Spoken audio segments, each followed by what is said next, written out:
Hi, Jack Spirko here with the next video in the Permaculture series. What I'm going to do today is go a little bit deeper into zones, and we might actually stick with kind of a residential size zone-based design for another video or two. I haven't really decided yet, but I have some interesting stuff that came in on the podcast today that's going to actually help me really do this much better than I think I could have if the question wasn't asked. So if you guys like these videos and you haven't seen my podcast yet, and I know most of you probably have, or actually listen to my podcast, check out the Survival Podcast.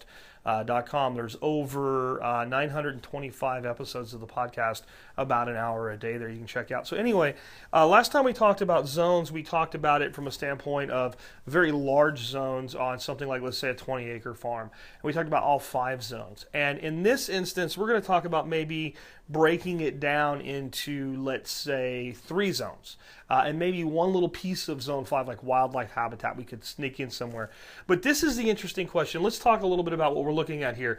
One of the things we always need to look at when we're doing design is where's our sun in June and where's our sun in December. Where's our midwinter sun and our midsummer sun? Actually, our longest day of the year, our shortest day of the year. And the sun angle is going to be very high when we're dealing with our summer sun, and our sun angle is going to be very low. And in this case, to make it more interesting, we've put it so the sun's coming in to the backyard. So we have this as south facing. So it's like an upside down compass. South is this way, east is this way. So our sun tracks like this. Again, we've got it flipped around, which actually makes designing easier when it comes to being a designer. So one thing I might want to do right away with this design is I might want to put in a pergola, which is basically a covered area like this.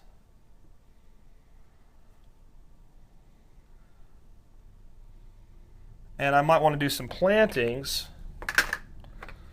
that come up in vines. So this is looking down at the house, and this is like you're looking at above. So I've got some plantings that come up in here and cover with leaves, and something like grapes or kiwis or something productive would be ideal. So the reason I started with that is so that you understand that we can make zone design more than just the area we're designing. We can really need to think about the functionality as well. So here I have my back door. I come out. I'm immediately into zone 1 as soon as I exit my house. My front's in zone 2. And let me do the zone lines in red. So let's say that I plan out my zone something like this is zone 1 in the front. And in the back, maybe it's something like this. And like that. Okay. And this is also zone 1. Now, I don't want to get too deep into exactly what I might do with it, but that might mean, and I'll do blue for zone 2, that these areas outlined in blue now by default are either going to be zone 2 or 3. And let's just say they're 2 to make this simple, because this is really up to you. But these are areas relatively close to the house that are not too hard to get to, but we may not be walking into them every day. We're obviously going to be walking these paths every day. And so then we have our zone 1 and 2. Maybe we have our next piece of zone 2 looks something like this. So this is also zone 2. So we got a 2, a 2. And just to be simple, we're going to use a different color. We'll say that the brown is 3 and everything else is zone 3. So the stuff that we do the least, we touch the least, needs to be back here. It's the furthest from the house. That makes perfect sense. And let's say we come in here and we put in right here this little clump like this, right? So 3's here.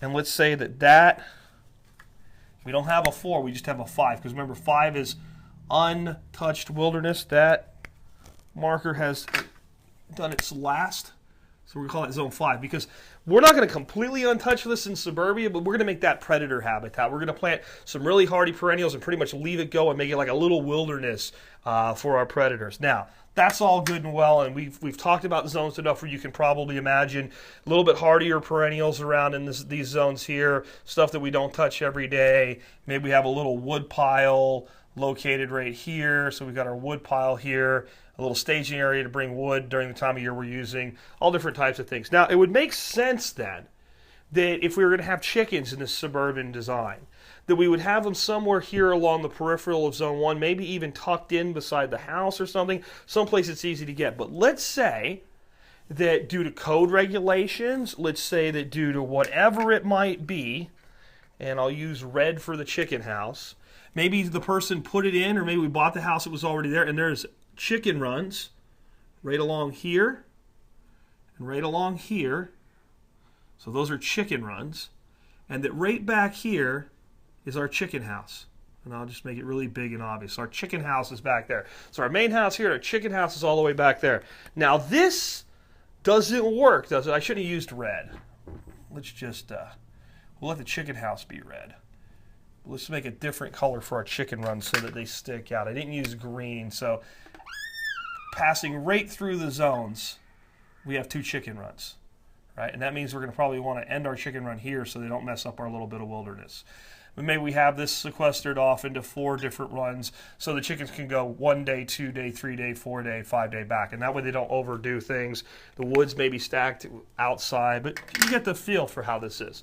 Now, what we've done here is we've put a thing that we have to address every day, the chicken house, as far away from the house as possible. And a lot of times maybe there's a reason we want to do that, just for noise or smell or things like that, even though they don't smell very much.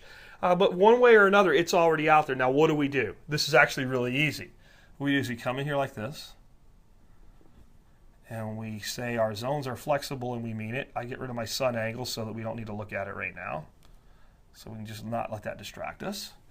And we make this for zone 1. It juts right through. Maybe it even travels like this now, because I need to get access to gates to open for my chickens. Take my zone 2 and I do this. And even though they're not connected, see, this is where everybody gets confused. You think you don't have to connect these things. There's no rule. All right? And then my zone 3 goes like this. Right? So now this is zone 3, and this zone 1 goes through here. Now, what am I going to do? All I've done is so I'm going to probably take this path every single day. I've made this little peninsula of zone 1 jutting out into 2 and 3. What I can do now is I can go and I can plant all types of high maintenance, highly intensively managed plantings along here. Herbs, anything that I would need like that. Now, this is the beauty of this. If this isn't 5 acres, if this is a half acre in the suburbs or whatever, my zone 1 on a 5 acre farm would probably be this big anyway. So it's not like it's that big a chore. It's just that I'm going to go here every day. I'm not going to go over here. So it makes sense to put the plantings that need more maintenance and more upkeep on the zone 1 area because I'm going to be there anyway. That's what this is really all about. But now look, I come out in the morning and I have to go take care of my chickens. Maybe I also, if I'm really smart, put some worm bins right along here. All right? So, or some compost bins or whatever. And as I come down my path, I take all my compostables with me. And along the path, maybe along these greens and pickings and herbs and stuff, there's some weeds. So I pull the weeds out and I throw them in my little bag or my little cart, along with my compostables that are going there and anything I'm going to waste that I'm going to give the chickens. So I get down there and I pick up stuff along the way, like weeds or surplus plantings to give to the chickens, and I bring them their food for the day. And anything they're not getting, I toss into my worm bins or my compost bins.